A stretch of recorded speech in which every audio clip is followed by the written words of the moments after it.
Hello and welcome. Today we're gonna be playing some Clan Wars and we're gonna start with my main account, which is Clash Home. We're gonna start with the Mortar Cycle since it's the one of the decks that I really like to play.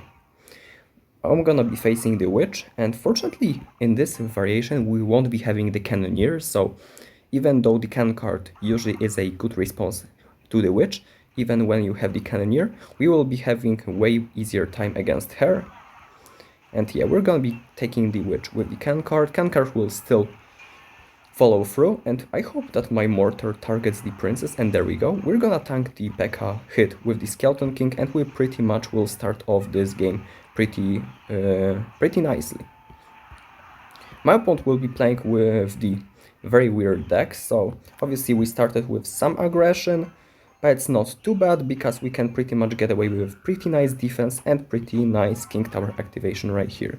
Okay, so speaking about how to play this deck, I would say mainly your goal in single elixir is to stay aggressive, because actually against most decks you will be able to get some early damage, and the longer the game goes on, the harder it will be for you to get damage, so try to be aggressive with your bait troops.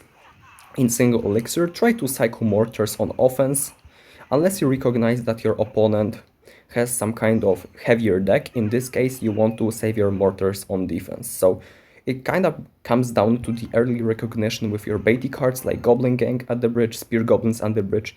You want to kind of force out the cards and see what your opponent is running.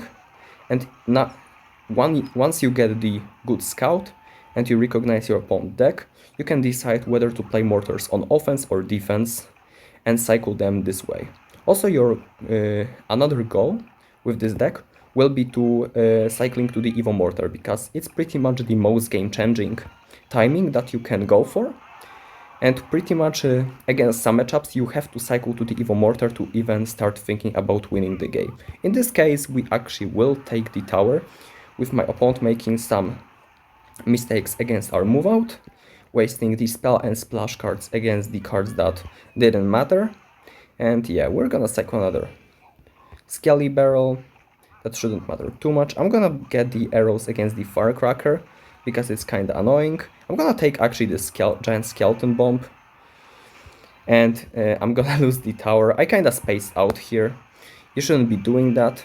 That's kinda a mistake on me.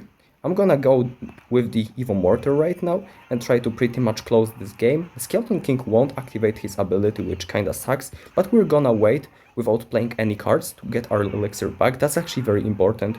If you click the ability but notice yourself that the Skeleton King will die before popping the ability, you shouldn't be playing any cards for like 3 or 4 seconds, and you will get your elixir refund. If you play any other card though, you will lose the elixir, you won't get ability, and yeah, you'll just lose this 2 elixir. So it really depends on the situation, but most of the time it's gonna be worth it to just not play anything and wait for this elixir refund. That's why I didn't play anything after my Skeleton King kinda died. Fisherman will kite the Hog Rider into the King Tower, which is always a very nice interaction to start the game with, and my opponent will be playing with some kind of weird Prince Hog deck, now also playing Lightning. Well, that's a perfect moment to go for RG. Even if he didn't Lightning, but he just made my RG look like a 2000 IQ move, and we're gonna just get absolute monster offense. Wizard will take down the Dart Goblin as well. Kinda misplay from my opponent. We're gonna just go for the 3 crown. Unfortunately, it's not gonna be enough to 3 crown, and I'm not 100% sure that my opponent gave up. So we're gonna keep playing as if he didn't give up. Our target right now will be the King Tower, and I hope that my opponent won't block my Fisherman, and he doesn't. We're gonna go for the guards as well, and we're gonna actually let this monk be. He still has to defend it, and we'll see if he does. Okay, he plays the Exi to defend it, which means we obviously will play the ability on that. Ability very nicely counters the Executioner in pretty much all scenarios. Now we're gonna defend the Prince with the E-Spirit stunning him, and then playing Barbarel to kinda tank the additional hits. We're gonna play Fisherman in this position. I think I could have played the greedier Fisherman to completely counter the Hog, but I played it in the position where it's not distractable by the skeletons right here, so that Fishboy guarantees a pull, and then you play any troop pretty much in this spot to kinda stop the Hog Rider and prevent him from getting a hit. That's at least my technique that I use, because I got too many fishermen distracted by the high skeletons, like in this area, and pretty much lost the game because of that. I'm gonna play Fishboy right here, just to kinda pull the RG like that. Fishermen were pretty much secure the exchange for me, kinda deflecting, pulling the Executioner and now the MK as well. I'm gonna go for another RG since he wasted a lot of elixir trying to defend.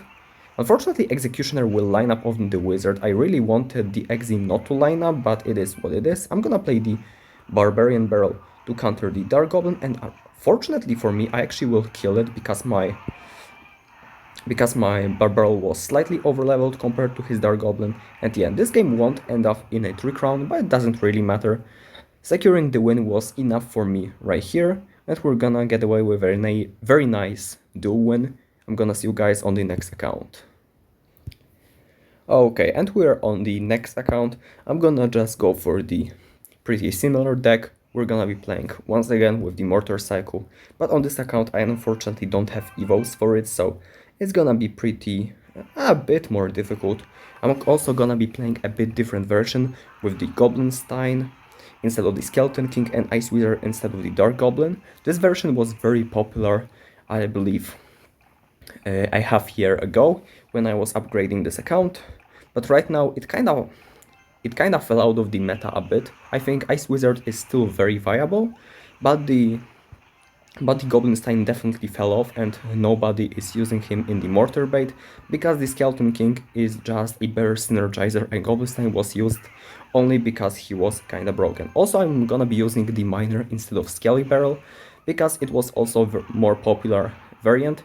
Skeleton Barrel kinda started to become popular when the evolution was introduced, and the Miner was always kind of the choice for this deck because the Miner is a very good synergizer with a lot of debate cards. So yeah, we're gonna be playing against non-beatdown decks, so playing Mortar on the offense is definitely a good choice. He plays the Wizard to counter it, so we play the Goblin Gang in kind.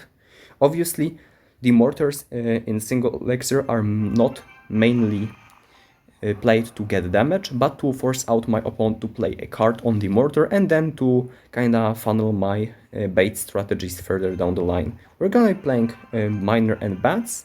I think my opponent doesn't have Tornado, so I can play the Miner in the very back to kinda lure the melee troops to go back into the Miner.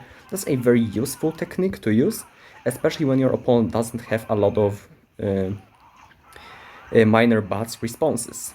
I'm gonna play Ice Wiz on this side and Kankar here, just to clean up the mini tanks on one side and the ranged troops on the other. My opponent plays Wizard kinda in the blank, and I play Mortar on the opposite side because he's just wasting elixir rate left, right and center, kinda playing without a higher purpose, so we're gonna just take advantage of that. We're gonna play Goblinstein because it is a very good counter against Barbarians, and right now we're gonna just keep attacking, keep taking semi-good trades, and we're gonna go for the 3-crown because my opponent is dead. All I'm gonna say.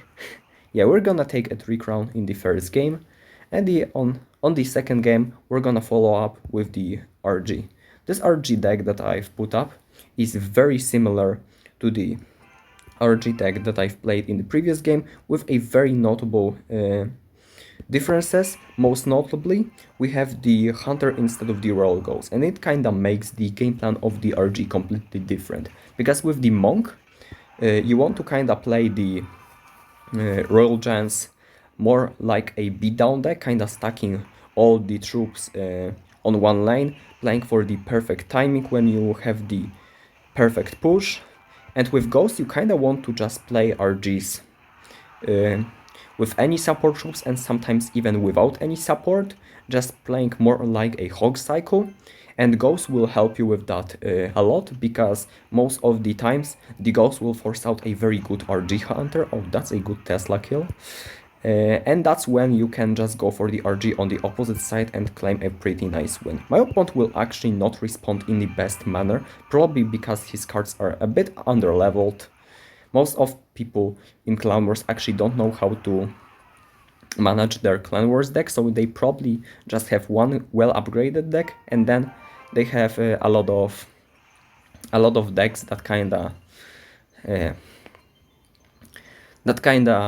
are underleveled in a way. So yeah, that's gonna be another win. Let's hop to the next account. Okay, and we're on my Hog account. I usually like to start the duel set on this account with the Drill deck, because the Drill has pretty much a good matchup against any deck as long as you play well. Obviously there are hard counters to the Drill, but in the Clan Wars I don't mind playing the Drill first play, because most of my opponents won't have a good Drill responses except for like a maybe Mega Knight. Actually, the Fire Spirit will fully counter the Minion Horse, so that was the lucky exchange for me. I played the Snowball as a good measure, just to make sure that this Minion Horde dies 100%. I'm gonna play Goblin Stein in the back, just to kinda cycle, let him push into me, and he indeed does, with the Mini P.E.K.K.A on the opposite side and the Dark Prince, so my opponent will be trying some nasty stuff on the opposite side. I'm gonna play a cannon against that, and there's the Executioner as well, so yeah, my opponent definitely with some naughty ideas about pushing on the opposite lane. Unfortunately, we're not gonna allowing any fun for him. We're gonna just be cleaning up the defense on opposite side, and we're gonna go for the Goblin Drill on the other. So yeah, basically this Goblin Drill deck kinda relies on playing the Goblin Stein in the back, using the 3-card cycle on the Drill to keep attacking, and if your opponent goes in on the opposite side, you just defend like I did right here. You have very cheap defenses in Cannon, in Bomber. You have also Evo Snowball in later stages of the game, but I believe I actually don't have Evo Snowball on this account, so I use the Evo Bomber and Evo Cannon, which are very sufficient to also defend very well. So yeah, we're gonna go for the next game with the Hog Cycle. I'm gonna start with the Ice Spirit to just recognize my matchup.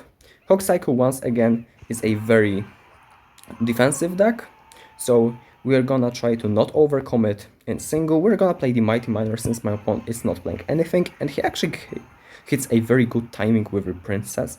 We want to take it out with the guards, and these cards will also deal some damage. Interesting that my opponent is not defending that. But yeah, it is what it is. I'm gonna play Hog Rider, kinda take advantage of the 3-card cycle, and my opponent is playing in Electro Dragon against the Mighty Miner. Definitely not a bad response, but I just don't think it's gonna be enough. I'm gonna get a kill right here, and my opponent is playing Mega Knight, which is definitely an interesting counter to all I have. I think I actually have to... Okay, I'm gonna play Tesla here. I'm gonna try to get the King activated, but I think the MK will have not enough health, so it's... yeah. It was barely not enough, but usually if you want to activate the King Tower against MK, you want two very easily killable cards, like for instance here I had the Firecracker as the first card in the middle, and then you need another card. For instance, you can also do it with guards as well, but I chose Ice Spirit. You play it pretty much next to the King Tower. Unless it's the Spirit, then you have to play it one tile upwards. If you play it too low, the Mega Knight will just ignore the all the nonsense. Okay, that's actually a very bad Mighty Miner ability of me. He will ignore the nonsense and just jump on the tower, and you want to prevent that as well. I'm gonna play Tesla to counter the Electro Dragon, and the Tesla will pop out, so it's gonna be super fortunate for me because the Princess will be distracted as well. I'm gonna play EQ on the tower just to finish it off, and I think at this point, even though technically Hog Cycle is a very defensive deck, you can already get very aggressive, because if he doesn't defend, Ekaya ignores, he is taking the damage on the King Tower, and he doesn't have a lot of HP on the King Tower to begin with. So that's gonna be a very nice win with my Hog account. Let's see you guys with the next one. And I actually want to include this in the video since I just opened a lucky drop and I pulled a legendary book of books, so that's gonna be a very nice drop on the mini home account, which is free to play by the way as well. Okay, and we're on my Lava Hound account. We're gonna start off with playing the Golem Beatdown because it's the deck that I also have very, I would say decently upgraded. Obviously it's not maxed, it's not even close to, but at least it has some decent levels where I can compete with other decks. My opponent will start off very aggressively with the Giant and the Hunter. I actually don't know what my opponent is plotting, but yeah, we're gonna figure it out later on. I'm gonna play Dark Prince to actually tank for the Hunter. Maybe not the best response. I could have played Dark Prince on top of the Hunter to try to kill it, but yeah, maybe Barbar was the best response. I actually will have to watch the replay, but in general, with this Golem, your priority is defense because you obviously have the double elixir timing where you can go all in and get some damage, but it is a very defensive Golem beatdown deck with like Goblin Cage and Tornado, so you pretty much can defend, opposed to some other Golem decks that are just very all-in-ish. So we're gonna just prioritize defense in single, and our goal will be to kind of set up a Golem beatdown push with a lot of supports once again in double elixir. I think that's gonna be the most recurring thing for the most Golem decks, where you kinda don't want to commit to the Golem in single elixir, because if you do, you have to be very careful with your defense, and as far as I see, a lot of people in lower ranges of ladder are very aggressive once you play the Golem in the back, so you have to be very careful about what they're doing. Also, they have usually a very aggressively built decks, which means like the aggression on the opposite side won't be even difficult to kind of perform for them. That's why it's very important to have either your evos in cycle when you go for the Golem, so you can kind of bail yourself out on defense, or you have to be a very good defender in general to kind of pull this off. I'm gonna pull the Giant into the cage, so my towers will finish off the bats, which is gonna be very nice thing for me. I'm gonna go for the Dark Prince and Electro Dragon, kinda try to kill the E-Barbs that were placed directly on my Golem. I think if you're like my opponent right here, for instance, playing things on top of the Golem to kill it very quickly will be his best bet, because I don't think he has any building. So that was definitely the play I had to kinda take into my account. And now we're gonna just play another Golem. I think right now I'm just going absolutely all in, because once you have the Golem on the field, you pretty much want to use his tankiness to kinda tank for your support troops, and I definitely did. So yeah, for the second game we're gonna be playing with the Lava Hound, because obviously that's the deck that I have pretty much max, except for the Barbarians. I actually didn't have to upgrade my Barbs on this account because I kinda main the Valkyrie variation, but underleveled Barbs aren't a big trouble because they still get one-shotted by Fireball, and they still get a lot of damage per second when you need for them to do the work, so it's actually not that bad of a card. I'm gonna actually cycle them in the back, cycle the Evos. Like I've said, we've cycled Zap, we've cycled Barbs, and my opponent seems pretty discouraged from playing any card, so I'm gonna just split the Skeleton Dragons and Guards in kind, kinda forcing him to play anything, because if he doesn't, he'll just lose both of the towers at the same time. And yeah, apparently my opponent just gave up, which is kinda expected in Clan Wars. Yeah, I'm not gonna commentate too much on this. I'm gonna see you guys on the next account. Okay, and we're on my last account, which is the free-to-play account. I actually got a graphical bug, kinda choosing already a lava deck for me. That's very interesting. Usually you don't see our first starting hand, but here we kinda got bugged out. That's actually very interesting. I haven't seen that one. But yeah, we're gonna be playing with the Lava Hound in the first game. This account is not well upgraded, so I actually have to kinda pay attention to what picks I do, and usually if you are kinda underleveled and you're not secure about you having equal or higher levels than your opponent, you want to play the deck that is kinda the weakest out of your all decks. And With the Lava Hound, obviously it's not my least upgraded deck, but it is the deck that only has one evolution, so I like to start with that, because even if I take the loss with the Lavaloon, I usually have better decks to kinda come back later on. So yeah, my opponent is playing a very weird deck. I think he's playing the Prince Cycle with a lot of spirits, kinda trying to support it, so that's a very, very weird deck. We're gonna obviously play Lavaloon first play because we cycled minions, we cycled Zap in the very beginning of the game, and he wasn't responding to that, so we just set up the Lavaloon push, which is obviously something that we want to reserve exclusively for double elixir. But since my opponent wasn't responding, I thought like he's not gonna be the one punishing us for that as well. Also, we had the defensive cards if he were to punish us for that anyway, so it wasn't like too risky. So yeah, next deck that we're gonna be playing is X-Bow. I feel like it's still a deck on the weaker side, because obviously with X-Bow you have to play very defensively and very precisely, because like one mistake pretty much can already eliminate you from the game. But I'm pretty confident with playing X-Bow, so I set it up as the deck number 2 in my duel set, mainly because I kinda like the placement of the X-Bow in my kinda duel set. Because if you get the first win, usually your opponent will be frustrated and will be playing worse against X-Bow. And when I lose the first game with Lava, actually I feel very comfortable playing some kind of cycle deck where I potentially can outplay my opponent.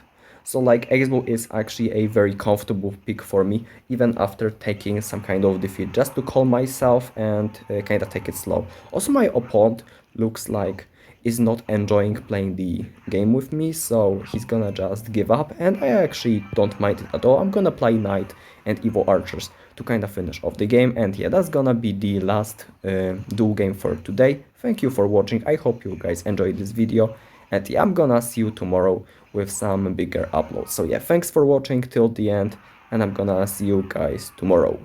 Peace.